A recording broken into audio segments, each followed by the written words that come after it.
JamesAllen.com is the online destination to easily design a customized engagement ring and save up to 50% compared to traditional stores. You pick a diamond, whether it's lab-created or earth-created, James Allen has over 200,000 conflict-free stones. Then you pick your ring setting and metal. And if you need some help, they have real-time diamond consultations available, where an expert can walk you through it all. Get 25% off your order at JamesAllen.com code podcast. That's JamesAllen.com code podcast.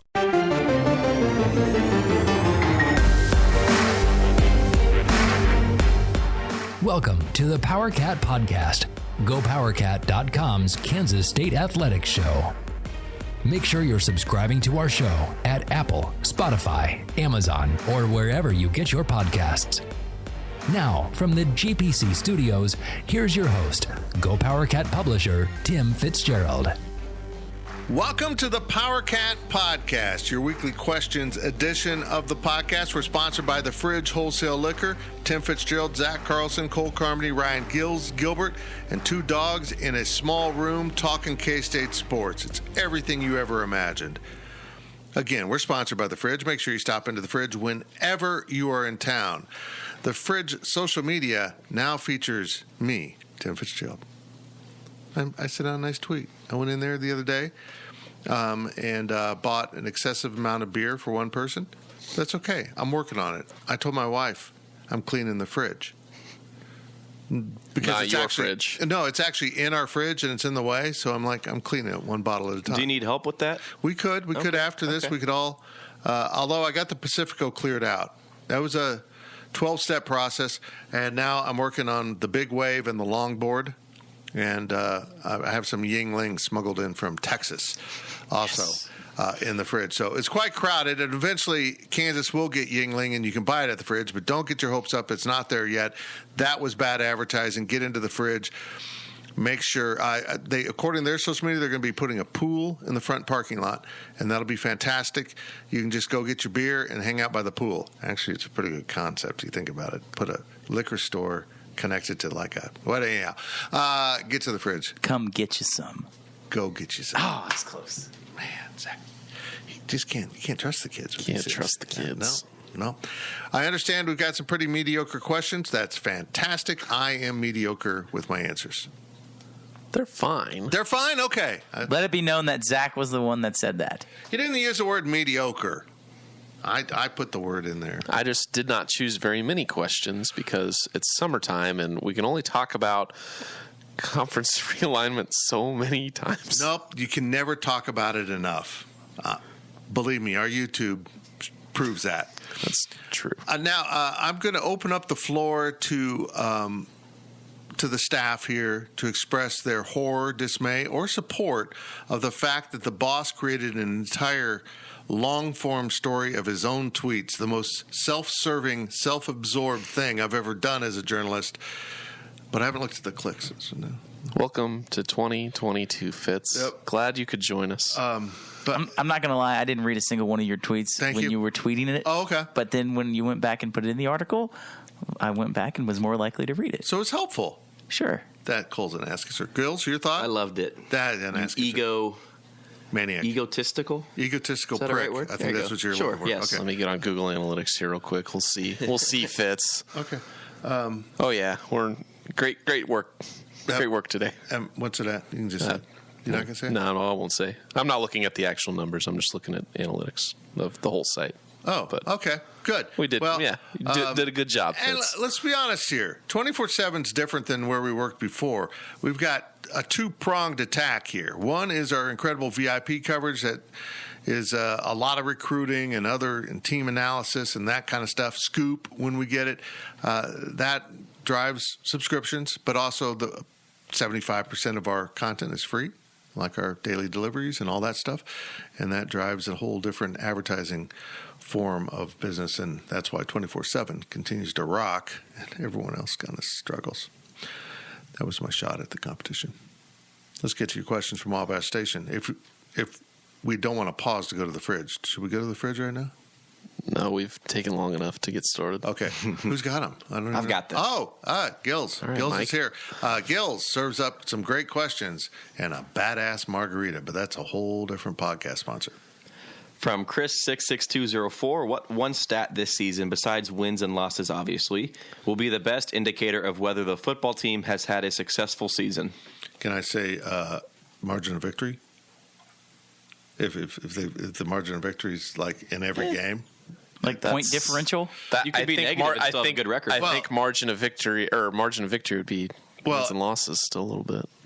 Unless you're Nebraska. You know that stat. Oh, right? sure. That's what's funny about it is Adrian Martinez last year outscored his opponents dramatically, but because they lost every game by single digits and they blew out a few opponents and still had a losing record. Anyhow, how about wins and losses?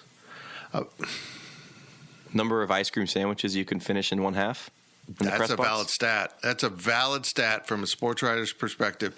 If you can put down 3 ice cream treats in a half as an adult and not get sick to your stomach, you're a man, and that means the Cats. Are you ready for this insanely weird stat from last year? Yes.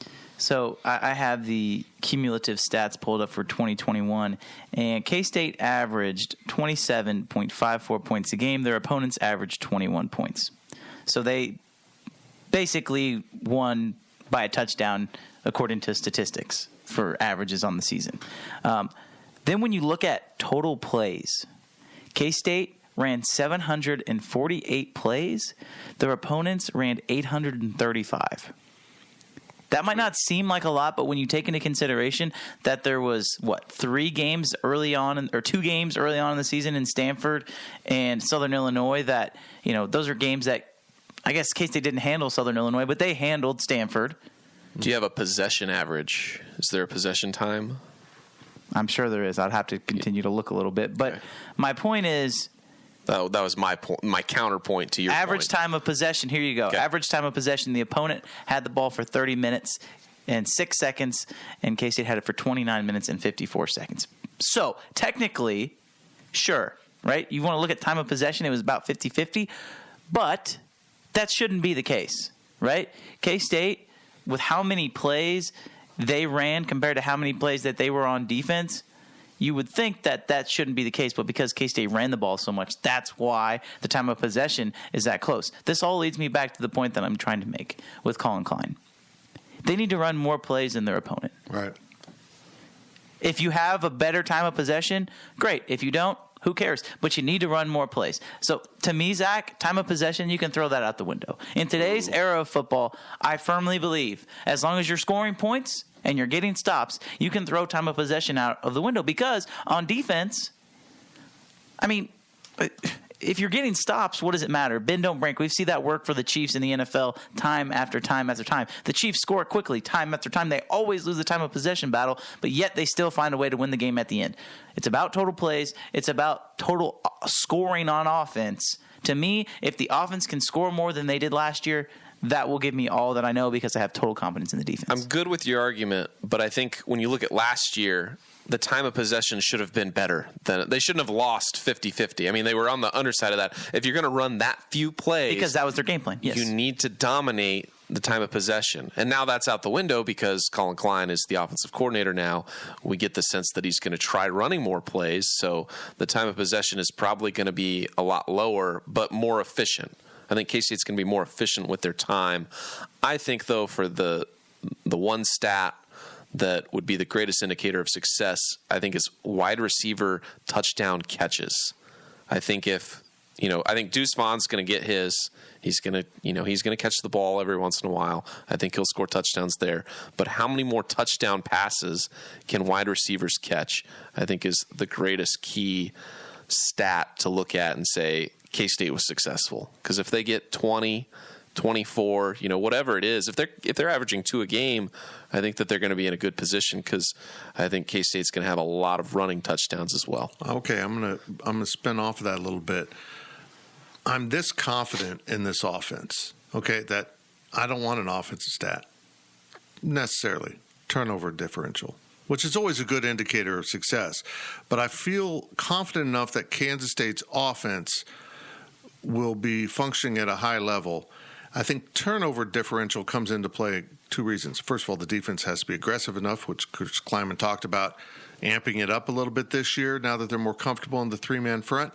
But also that probably means Adrian has solved his issues. So for me, it's turnover differential. What about, let me ask you this. It felt like K-State was in pretty much every single game they played last year, right? On the scoreboard, it may not have felt like that watching the game, but on the scoreboard, you wouldn't have to squint your eyes and find a way for K-State to find a way to get back into the game. Would you guys generally agree with me on that statement? That it felt like a two-possession game. They had the ball. If they scored a touchdown, got another stop, scored it, they're either 3 points down or they're in the game. Really, the only exception would be Iowa State, right? Every other game, it felt like K-State could legitimately find a way to win the game. At least that's how I felt like last year in the game. They were always close to being in the game. And I think that goes back to the red zone. And it felt like, for me, K-State was awful at scoring touchdowns in the red zone last season. They were awful. They were 30 of 45 on red zone touchdowns. On that same token, it felt like K-State's defense was really good at stopping the opponent from scoring touchdowns in the red zone because, again, when you hold them to field goals, you're still in the game.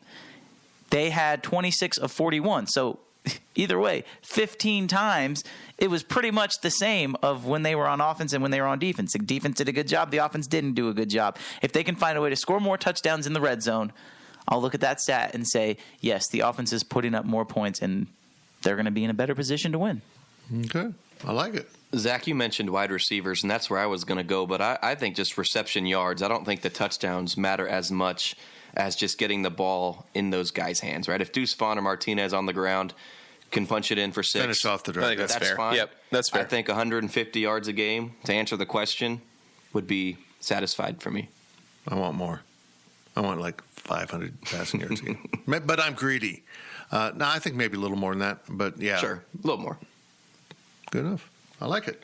We actually gave some good answers. Look at us go. Everyone is locked in today. Who would have thought?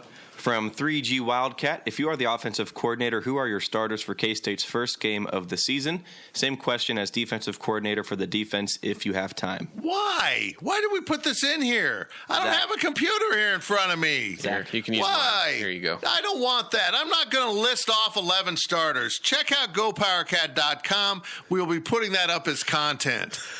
22, all of us to list 22 guys? Come on. Who put this question in here? How about this? How about we look at the position battles and we have our best guess for that? Is that fair? Is that a good condensed question? I'm going to say Deuce Vaughn's going to start at running back. You guys take the rest. Adrian Martinez at quarterback. Are you sure? Are you sure, Zach? Will Howard isn't going to. I appreciate Coach Kleiman's Snyder-esque answers. That it's a battle. Look, and I know Will's a great quarterback, but you didn't bring in Adrian to be the backup. I get it. It was funny hearing Chris Kleiman talk about we got to find ways to use Will, and it's just like I've heard this before. It's the same song. But then you asked him second about verse. the red shirt, and he was like, "Yes, in an ideal world, we want to keep him Like, on his red it's- shirt." It's just like all the answers together, and it's like they don't add up. The math, the algebra doesn't work. Yeah. And- there's missing variables And here. Coach, I know you listen to the podcast regularly. You're probably sitting at your desk right now, evaluating how awesome your team's going to be while listening to this podcast.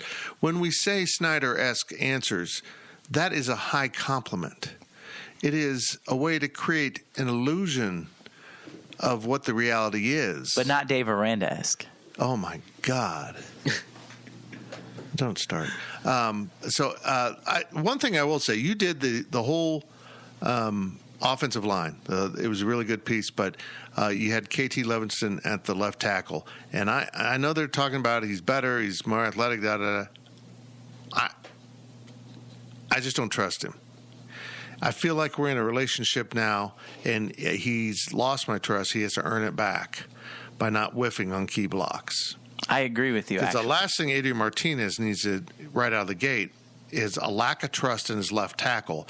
Because for all the Nebraska people that on Adrian Martinez, you probably should be on your offensive line. Because every highlight I saw of a bad mistake, he's throwing off his back foot because he had hardly any time to throw the ball.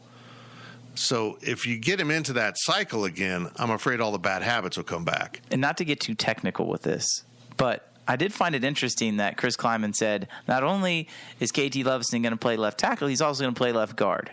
And he talked about maybe we rotate with Cooper Beebe. Cooper Beebe might play some tackle. KT Levinston might play some guard. I mean, something's wrong. It was almost like they're not fully invested on him as they were in the spring. Like, we heard really good things about KT Leviston in the spring.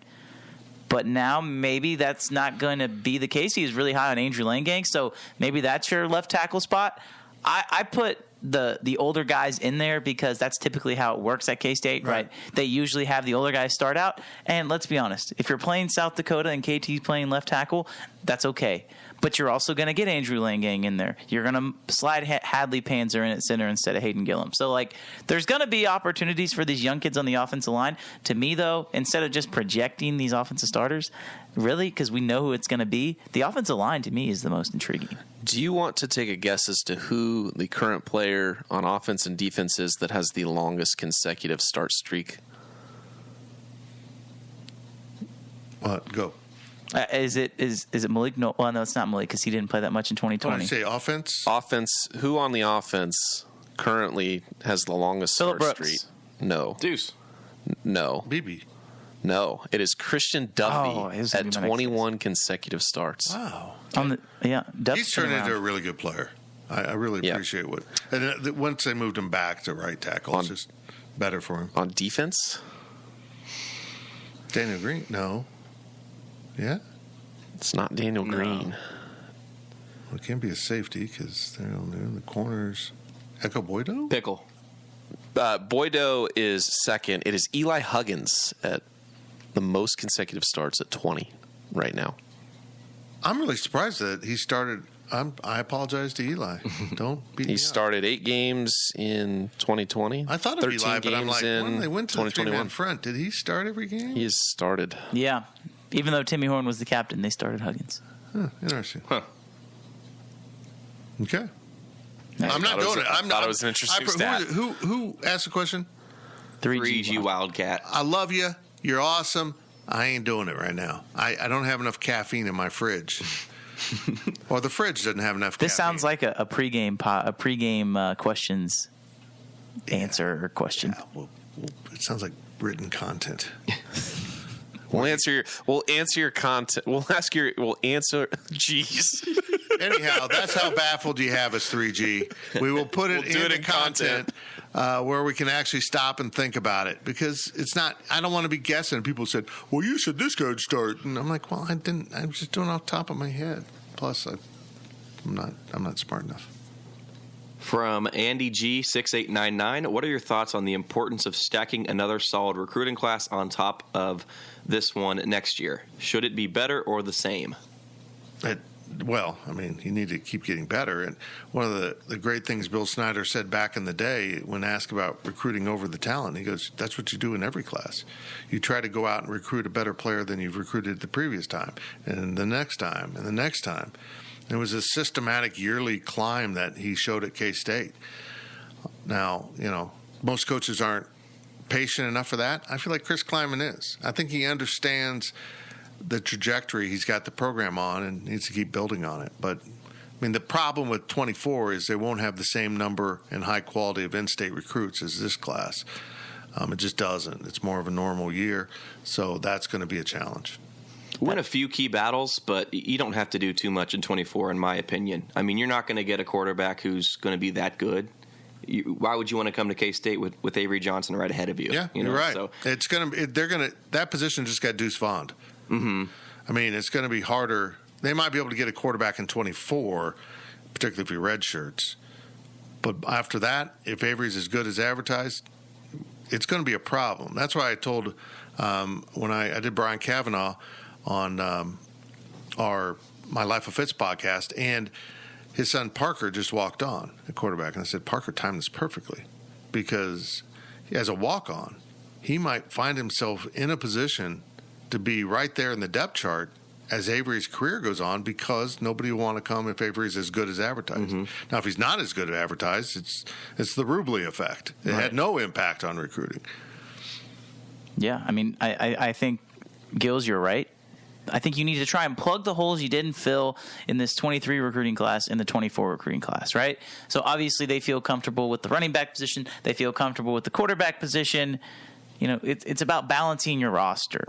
They still have not gotten a pass rusher. Maybe that's something that they hit hard in 24. You're going to have to probably need some more offensive linemen, because by the time that this young group of offensive line is ready to be done, you look at the Andrew Langangs and the Hadley Panzers. By the time they're ready to move on, well, maybe that class of 24 is going to need to be able to step in and be ready to play. So I think you have to project your roster out, but what you miss on in this class, you can kind of build on it with the 24 class, and I think that's what they need to do. I don't think it's got to be as good as it was, but you can't take a step backwards. I mean, nobody wants to take a step backwards. That's not what they want to do. Mm-hmm. That's not what the fans want.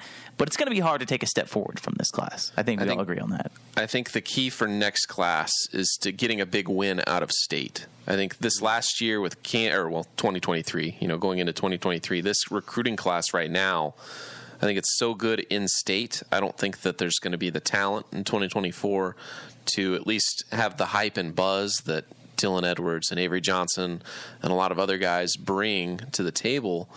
But I think the next step is, you've proven you can win your state. You just got a massive recruit that you fended off other schools from around the country to get.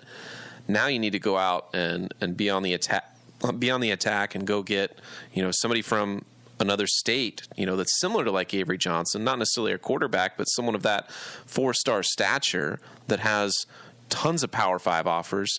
You got to go and find one of those wins. Does that happen next year? I don't know. But I think that's the next big step for K-State recruiting, is going out, getting an out-of-state guy that, quite frankly, is in the top 24/7 and is good enough to do his commitment as an announcement live on CBS Sports. I think that is the caliber of recruit that K-State needs to get now. I agree. I absolutely agree. They can't go backwards. They just can't. In the actual physical, process of recruiting, you can't go backwards. Can't get worse. But for the fans, I mean, that'll be so discouraging to finally feel like you turn the corner and find out, no, we're still in the same place. So we'll see how it works out. But they're going to have to elevate their out-of-state recruiting. Have you noticed that since Jerome Tang was hired, I use the word elevate a lot. A lot. It's a good word. Thank you, Coach Tang. They're going to have to up their game out of state. They just are. From Go Uper Cat, Brett Yormark said he wants to make the Big 12 Conference younger and hipper. Help him out by giving your ideas to make K-State younger and hipper. To make K-State younger and hipper? Yeah. Feature fits a lot. Without a shirt. Without a shirt. I mean, I think that'll just... Zumba pants, no shirt. Dance videos. Okay, we solved this. Move on. It's taking a new media approach, and I think it's more content driven. And you look at, he was in NASCAR, he did, the Nets, all of this stuff. I think he's, his connections with Jay-Z, I think he's connected to being younger and hipper. And I think it's about spending more resources as a conference and creating more content, I guess. I don't think you need a network like you needed 10 years ago to put it on cable. I think you can create more YouTube content. You can create more social content. I think that, if you look at other leagues and other organizations and what they do as far as keeping the fan engaged with the product, a lot of it's on social media. It's on the internet. It's not these traditional cable networks necessarily that are paying you millions of dollars. I think you need to go out and try forging a path forward in a new media environment that I don't think people really think about when you think about conference realignment and the dollars and cents, because I don't think it's necessarily direct dollars and cents.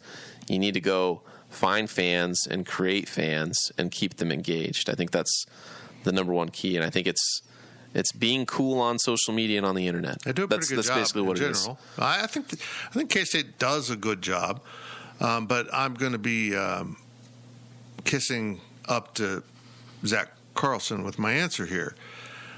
We still don't know why country music superstar Kane Brown lists Kansas State as his second favorite team behind Georgia. We have no idea why. Nobody seems to know why, and we can't get an answer why. But as this guy continues to become a bigger and bigger country star, you need to get him here for a nationally televised game. Maybe you ask him to sing the national anthem or what. I don't even know if you ask him anything other than we want you to stand around so the cameras can hit you. And all the country fans are like, Kane Brown's a K-State fan? Because we can't explain it. We have no idea why. Maybe he digs purple. Maybe his dad was stationed at Fort Riley briefly in his life. I'm not sure. Halftime performance. I'm thinking kind of like the AFC Championship, another great country artist. No. Oh, no. Oh, here we go, folks. This is wandering Cole right is into channeling the his overtime. inner gills. I won't say who this other great country artist was. But There's only one way. He has no association with Kansas State other than the fact that there is an Applebee's in town. That's it. So stop with that guy. I think that's a good blueprint. The only way to get Kane Brown on campus is to give him an offer he can't refuse. I don't know why you brought that in. I don't know why you just threatened his life. I don't know why he just went all mafia. Let's Hi. You waving at me? You got anything to contribute here, Fancy Pants? I would piggyback off of what Zach said and just tell fans what they want to hear.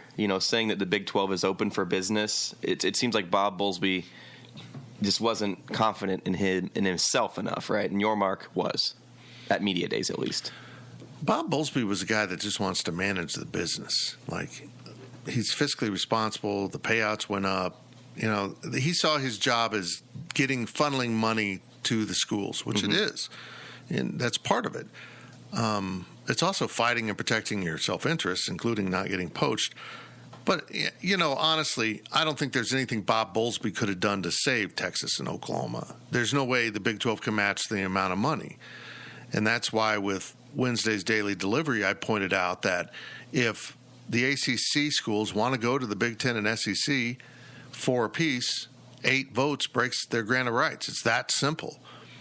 And I guarantee you that out of the are they at 14 plus Notre Dame? Yeah. Out of the 14 schools, 8 of those football schools that play in the ACC will say, yeah, we'll do it. Well, 8 out of the 13. Nobody wants Wake Forest. But, you'll find that. Maybe the Big 12 gets involved at that point. My point is that it's all out there, and if the money's talks, schools are going to go. I would be refreshed if a school said, no, granted, we're going to make twice as much media rights revenue by joining your conference. We don't want anything to do how you view college athletics. I would be happy if someone said that, but what AD is going to say that and keep their job? The fans will turn on them because the fans think with the money, we're going to be able to beat Alabama every week. So, I don't think at the end of the day he could have done anything. But the fact that he was literally asleep at the wheel, he had no sense that anything was going on. Maybe that's a credit to Texas and Oklahoma because USC and UCLA just pulled it off. But I still think you should feel the railroad track vibrating from 2 miles away. I mean, that's your job. And I don't think anyone's going to pull a fast one on Brett Yormark. Or, getting back to Cole's theme of this podcast, they might wake up with a horse head in their bed. So, I like Brett Yormark. He seems like he's a really nice guy in person. He's very personable. And I bet you he's a pain in the ass at the negotiating table. He is a bulldog that knows what he wants and knows what he needs to get. He proved it every step of the way. The man, you talk about what he did with NASCAR, Zach, and it's incredible, especially since it was like his first sports job. And he's a New Yorker, New Jersey guy going into the most southern of all things. And he sells their biggest sponsorship, changes the whole trajectory of the business. I think the biggest thing he's done, though, is being part of the rebranding of the Nets from a clown show to the Brooklyn black and white badass version they are now. It was that simple for him. A different vision of the conference. I try to bring this up in my tweet fest. I think the name of the conference is where you start. You have to find something that sets you aside. College Premier League. Well, then we're not relegating anyone. And if I see one more tweet about bringing relegation into college football, we're going to have an issue. I'm going to lose it. It's never going to happen. Could you shut up, soccer people? Just shut up, soccer people. It'd be fun. There we go. See, they can't stop themselves, Gills. The soccer people can't stop themselves. Zach is a soccer person. He can't stop himself. It'd be better that way. But I didn't say it'd be better. I said it'd be fun to see KU just be obliterated. Well, they'd be relegated to Division III and still not win. Anyhow, I've lost my thought. But picking the new name is going to be really important. And again, I can't remember. Might have been Pete Thamel said the Big 12 needs to consider dropping Big because Big 10 has cornered that brand. It's because we all refer to it as Big now with the one in the middle. I mean, they've done a great job. That's exactly what we're talking about. They're still the Big 10, but now they go by this and they seem a little bit cooler, even though they're not that cool. They're kind of book nerds. But the Big 12 has got to come up with a new brand, probably unrelated to numbers, because are you going to be 12, 16, 20? I just saw a Reddit plan for 36, which actually made some sense. I thought they were insane for combining all three of these leagues, the other Power 5 leagues, into one entity, but actually 6 pods of 6 makes a lot of sense. Anyhow, the national conference, something strong. I joked about the Defiant. And, of course, KU people took it seriously. Yeah, on my Tweet Fest yesterday, every Big 12 fan base was supportive and interactive, except KU. The only snide comments from Big 12 people were KU. What is culturally going on at KU? Their elitist crap right now is getting really tiresome. I say we vote out KU. That's how I'm going to end my answer. I'm really sorry, Fitz. I didn't tell you that was the last question. That's the last question of this half of the podcast. Half. It was the half was 30 minutes long. We're going to take a break now, and we're going to go to the fridge and buy some alcohol and be hammered for the second half. What you previously heard may not be true. GoPowerCat.com's PowerCat podcast continues after this short break. If you're in the market for investment-worthy bags, watches, and fine jewelry, Rebag is the answer. Rebag is a luxury resale marketplace where each piece is carefully vetted and verified by experts to ensure quality and authenticity. If you're in the market, use Rebag to buy and sell finds from the world's top brands, including Hermes, Chanel, and Cartier. Head to Rebag.com to get 10% off your first purchase with code REBAG10. Shop today at Rebag.com. That's REBAG.com and use promo code REBAG10 for 10% off your first purchase. With Blue Link Plus, you can access your Hyundai Tucson Limited remotely. Doors unlocked, temperature set, lost car found. There it is. Get complimentary class-leading Blue Link Plus. Call 562-314-4603 for complete details. Welcome back to the PowerCat podcast. Now, let's return to the GPC studios. Welcome back to the PowerCat Questions podcast, sponsored by Fridge Wholesale Liquor. Interesting happenings in the break. You will find out later what they were. Not that much later after we post the podcast, from what we're told. Tim Fitzgerald, Zach Carlson, Cole Carmody, Ryan Gilbert here in the GPC studios with 2 dogs that are behaving today. I had to go and say it. Knock on wood. I had to go and say it. Let's just get back into the questions. Remember, we're sponsored by The Fridge. You should always stop to The Fridge. Pledge your loyalty to The Fridge. And just go in. Next time you go in there, just hug an employee. They appreciate that. Particularly if you give them a little kiss on the cheek. Maybe lick them. Look, it's okay. COVID's whatever. Cole, take over. You're going to take this, right? I am. Okay. Run. Go. Go, Cole. Go. Now. Go. First question of the second half comes from Go State Kate. How big of a deal is it to get Michael Beasley on the quote-unquote K-State purple and black TBT team? Think there is more EMAW in his future, or is it just a chance to win some money? A great question. Hey, I love this. And Michael's one of a kind. He literally is. Even for athletes or musicians or anyone, he's just got a brain that's wired a little bit differently than all of us. And I love him. I just think he's hysterical. Now, there's probably a backstory why he never quite hangs on in the league, despite being a really good basketball player. Still a good basketball player. So maybe there's something going on there. I said this when he came out early. First of all, at the time when he came out early, I knew Mike wasn't the most mature of the guys out there, and it's not like he was childish. he just seemed less equipped to make that transition, and I thought he really needed another year on campus. If we talk to him, that'll be a good question. Do you regret not sticking around? But as soon as he was drafted by Miami, it was trouble. That's not where Michael Beasley needed to go when he was not ready to go.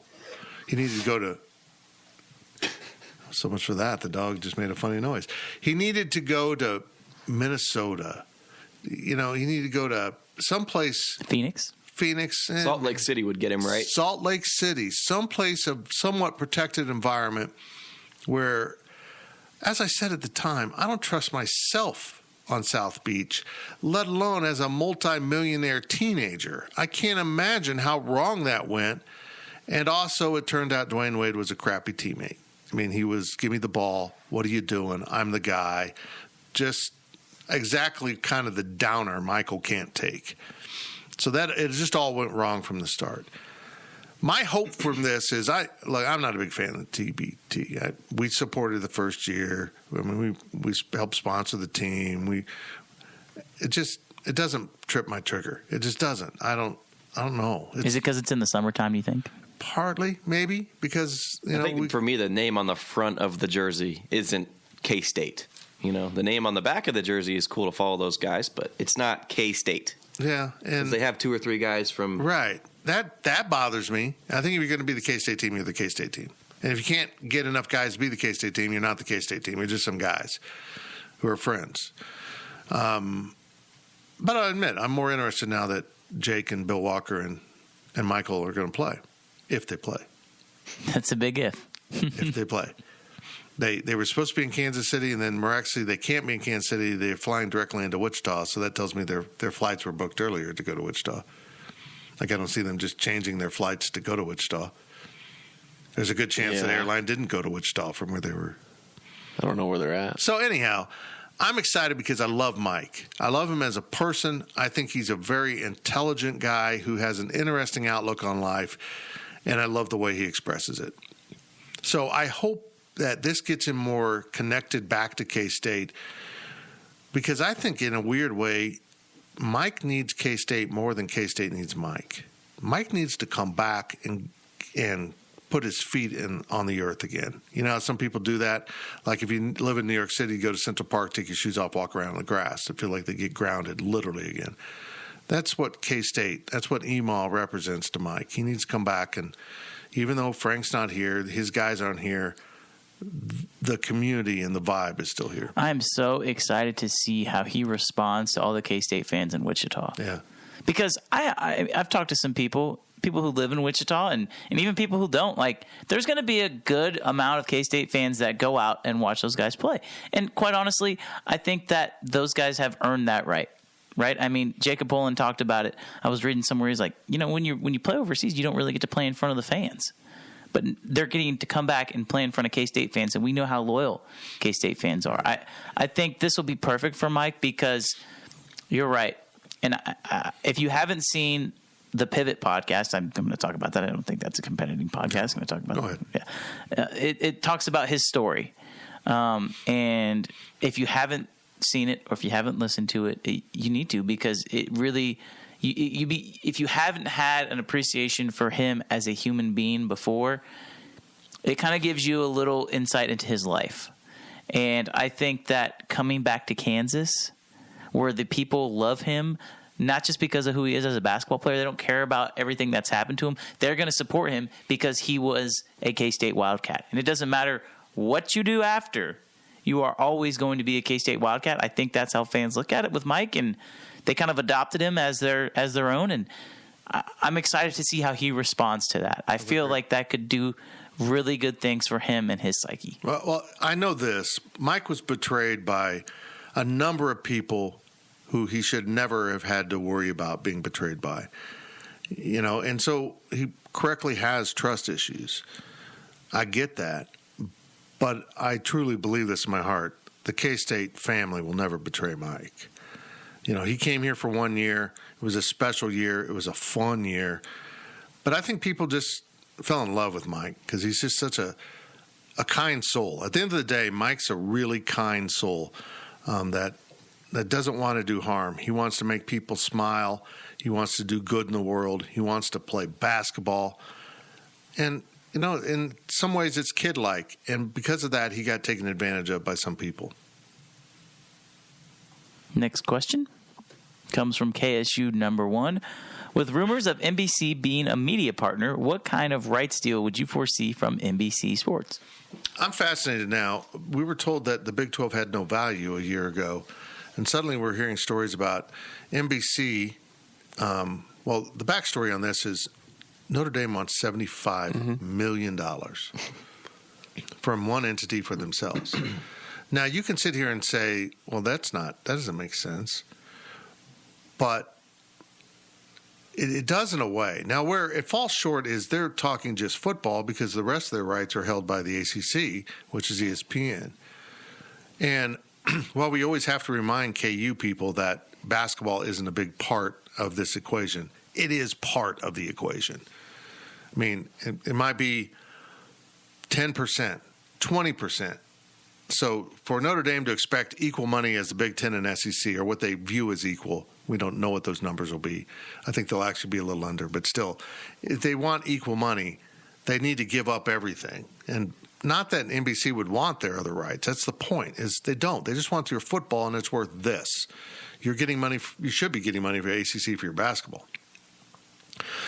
The other side of that is NBC's like, well, if we go in that hard with, and I find this interesting, a very corporate idea here.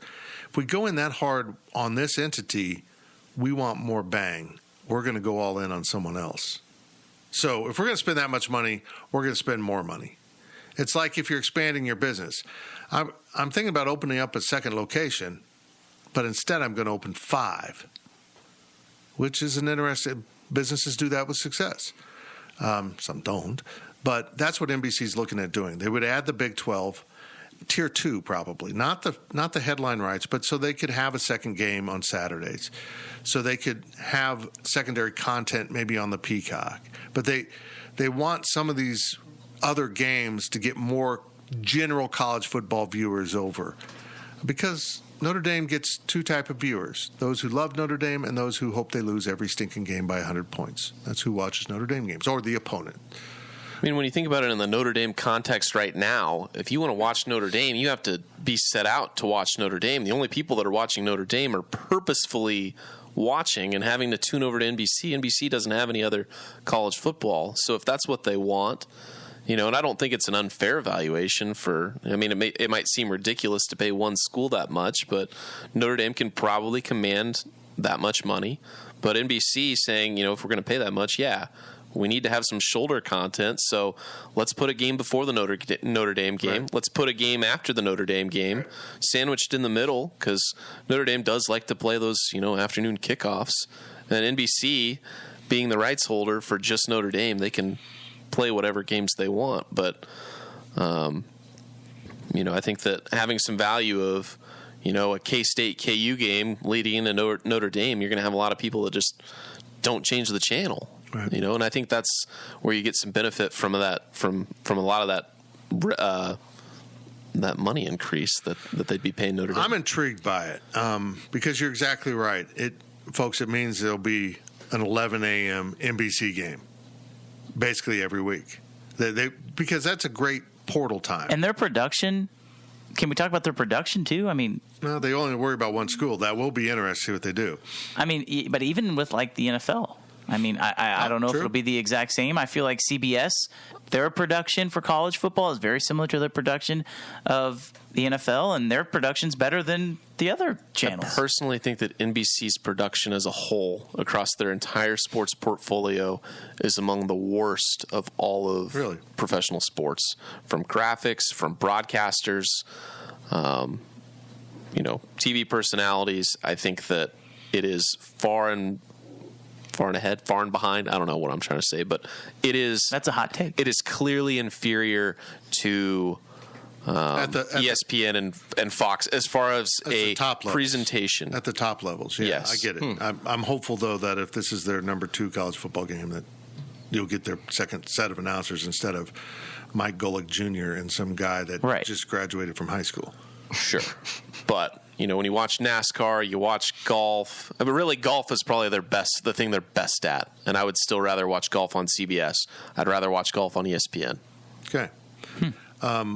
This kind of ties into what we're talking about the next question, by the way. What's the next question? Around the same. Okay, go. I'll just keep going. Yeah. From CW PowerCat, how much would a school like K-State get offered for a TV deal on the open market if it was an independent team like Notre Dame? Oh, hardly anything. Hardly anything. I mean, it's just the reality.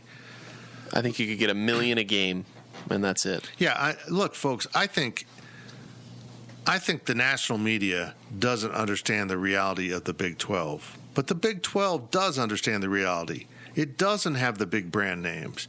It is literally going to be a conference whose selling points are balance. Come on, KU, pull your damn weight. Balance, entertainment, and great for sports betting. It's going to be entertaining games, which we know.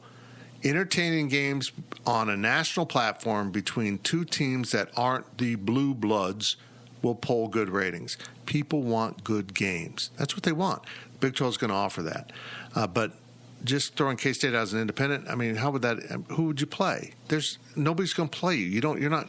I'm sorry, we're not a compelling opponent. It's like UConn, right? When UConn's independent right now, so right. I mean, it would be a real struggle. Now, where I think the value comes in to kind of bridge between these two questions is that if you can get CBS and NBC to combine forces to rival the money Fox and ESPN are spending on the Big Ten and SEC, now we're talking about something substantial that they might view it as put together. We don't want to go in that much. And I'm not saying the money will match. That's not what I'm saying. It shouldn't match.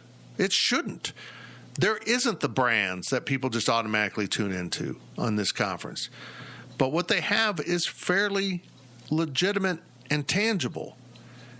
And if you go with these two networks, which would be incredible, I don't know, that's hard to fathom. I mean, usually it's ESPN and a network. If you get these two networks behind you, you will be on NBC, CBS, CBS Sports, and two different streaming platforms in all likelihood. I don't want to subscribe to Peacock, but I will do it for the Big 12. Probably USA as well. USA, good point. I mean, and particularly if we're looking at, we're certainly looking at a 16-team conference. I'm confident of that. I don't see any way now the Big 12 doesn't go to 16 in light of the fact the other two conferences have. But if the ACC cracks and 12 of those schools end up split up between these three conferences, you're going to have two 20-team conferences. 3 20-team conferences, excuse me. You will have so much inventory. You'll have 10 games a week during the conference season. Non-conference, you're going to have 20 games of inventory. That's a lot of streaming content. That's a lot of value. And plus, the Big 12 would, or whatever we want to name it, will be the only conference offering a full slate of games in every inventory slot except for the one only Hawaii can fill. And Hawaii's not ever going to get a. That's a pretty good question. That's probably your answer to this question. What does Hawaii get for the exclusive rights to ESPN for those late night games that are quite entertaining to watch if you're drunk at 2 a.m. on a Saturday night? Or if you got money on the game. Or if you're a degenerate and you've got to have something to bet on at 2 a.m. Again, Bud Elliott. Wouldn't be Ryan Gilbert. No, not him. He's at church. Bud Elliott at 24/7 nailed this. The Big 12 needs to totally get into sports betting. It needs to be the sports betting network. That's why I went on a rampage yesterday about Las Vegas needs to be a Big 12 city. If the only way to do that is to invite UNLV to be the Vanderbilt, the gambling balance to the academic argument for Vanderbilt, then do it. But if you get Vegas, I know you can bet in Kansas, you can bet in Arizona, I know that. But the flagship of sports betting will always be Vegas. Bet and Brett. That's where the sports books are located. That's their home base. And if you make Vegas Big 12 country, and maybe you have a corporate sponsorship from MGM, from Caesars, from I don't know who else. Give me someone else. South Point is a big one, but I don't know who their actual book is. Penn, which is tied Barstool into now. Barstool. But if you have that, I just think it's amazing. You're going to be playing the Las Vegas Bowl. There's some great suggestions on there. You have kickoff weekend, including a game in Las Vegas with BYU or someone else every year. Maybe BYU plays their first conference game every year in Vegas, something like that, which is ironic. We're leaning on the Mormons to get us to the Vegas market, but here we go. They love Vegas. I know, it's the weirdest thing because that proves there's a lot more to Vegas than the debauchery we seem to enjoy the most. There's a lot more going on there. But I just think getting tied into that whole subculture of sports betting, like everything in the game, in the broadcast is integrated. Like the network is with Caesars. So here's the Caesars prop bets for this game. Did he make them? Who? Caesar. Yeah, no, but he did stay there. Okay. And He didn't live there, though. no, he just stayed there. It was his vacation home. Yep. His vacation home was, because he liked the desert. That's wrong. Fitz, you just want business trips to Vegas. This is all you're doing. There is a lot of that, but in reality, Vegas for a holiday tournament, basketball tournament, Vegas for.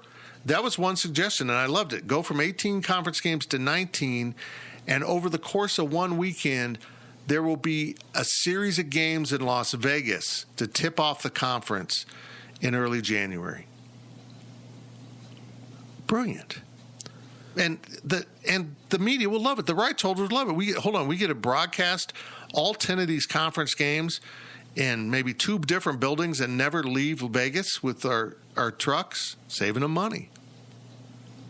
Do you think that the NCAA will ever allow sports betting?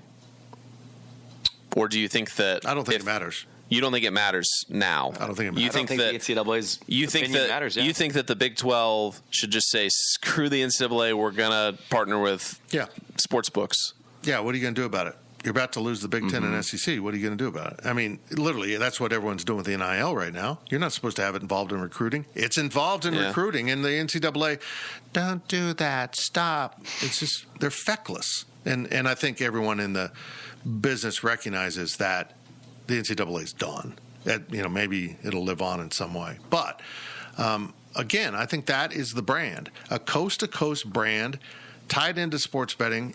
Anyhow, I'm talking about prop bets.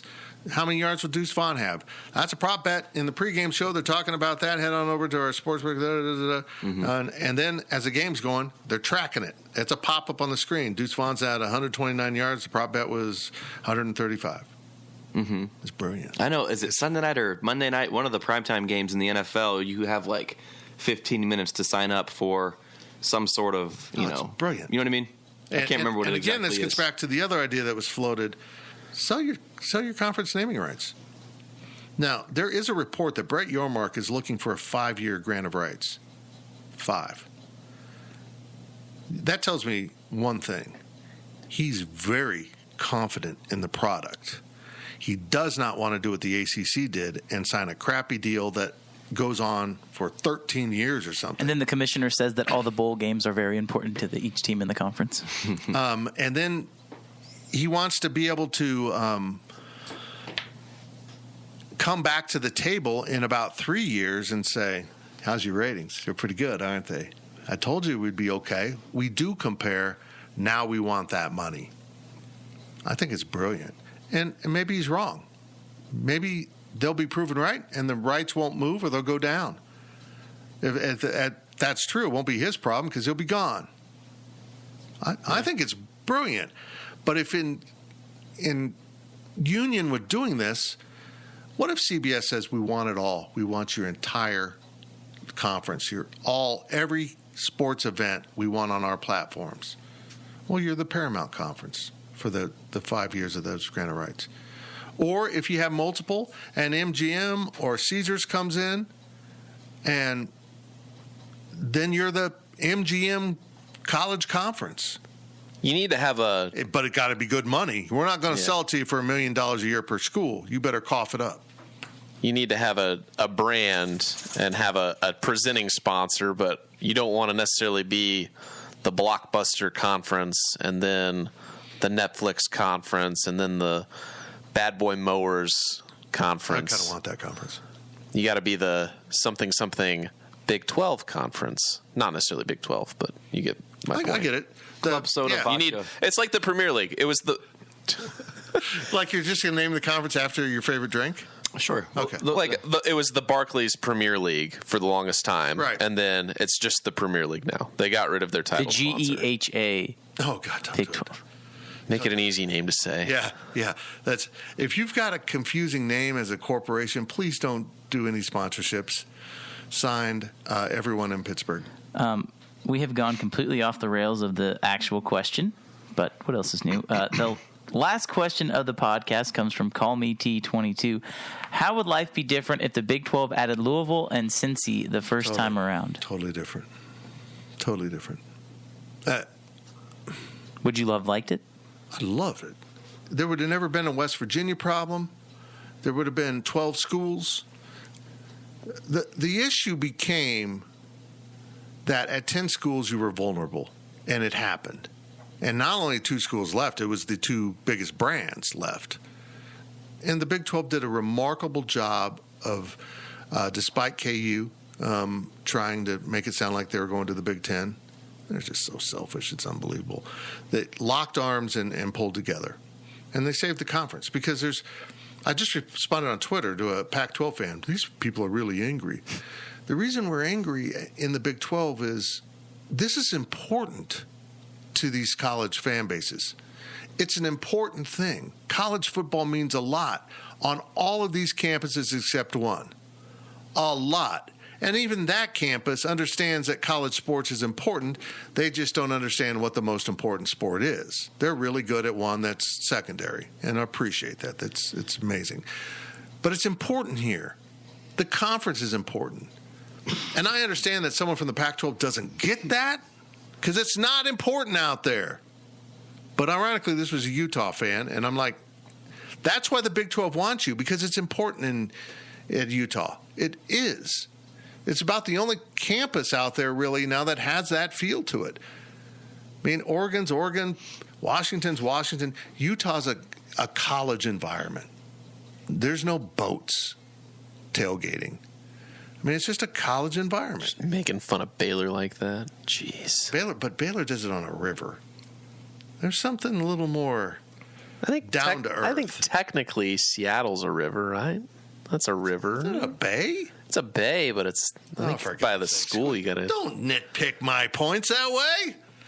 They're foo-foo. I guarantee you Baylor fans are drinking Shinerbach on those boats, and the Washington fans are into the wine. Hey, what kind of wine selection do you have? Is this a good wine? I guarantee it. I don't know. They sound like that. Okay. But I was just off in the weeds. What was the question? Louisville, Cincinnati. Would it be different? This conference would be so strong. Cincinnati got good without Big 12 money. Wrap your mind around it. They could be a monster right now if they had Big 12 money the whole time. And Louisville was the problem. They're known cheaters. West Virginia didn't want anything to do with them. It's so funny. So often schools end up blocking what's in their best interest, like the ACC and Pac-12 blocking the expanded playoff, and the Pac-12 blocking inviting other Big 12 teams. West Virginia blocking Cincinnati and Louisville, most particularly Louisville, was a bad idea. And Texas blocking them and eventually deciding the conference wasn't strong enough because of the circumstances that they created is just rich and makes me so glad they're leaving. But yes, how badass would this conference be? It would still be in divisions. And we'd be in a division with all of those schools out east, but it would still be a blast. I think the only thing it really changes, BYU wouldn't be in the conference. No. I think UCF and Houston potentially would be the additions if Texas and OU leave, but yes, who's to say what would have happened if, Louisville and Cincinnati join, and maybe some other Eastern schools that are in the Power 5. You know, if they're in the ACC or, you know, schools like, I don't know if Maryland and Rutgers always were going to want to go to the Big Ten just for so weird for whatever. But, you know, maybe there's schools out there on the East Coast that would have been, you know, maybe Virginia Tech, Pitt. You know, somebody saying, yeah, let's go play in the Big 12. They're now out here. We don't have to go all the way to the Midwest every game. Well, that's it for the podcast. It just strikes me right now, though, folks, that big things are coming in conference realignment. And that's why I'm glad we're putting this podcast up immediately, because it won't age and be wrong. It could be right for a couple minutes. However, Brett Yormark doesn't start till August 1st, which is 10, 11 days. How many days are in July? 10? There's 31. 31. There's 31. We get the bonus I think day? it's 12 days, I believe. Unless it's a leap year. Then it has 14. Yeah. What? Yeah, it's leap year. July only has 14 days in the leap years. It's weird. It's so weird. But it was designed by ESPN. That's it for the podcast. Big things are happening. We'll be on top of it. Big recruiting things are happening, and we'll be on top of that. In fact, we're going to go eat lunch. I'm going to be on top of that. Thank you for listening to the Power Cat Podcast. Make sure you're subscribing to our show at Apple, Spotify, Amazon, or wherever you get your podcasts. Power Cat Podcast. All rights reserved. GoPowerCat.com.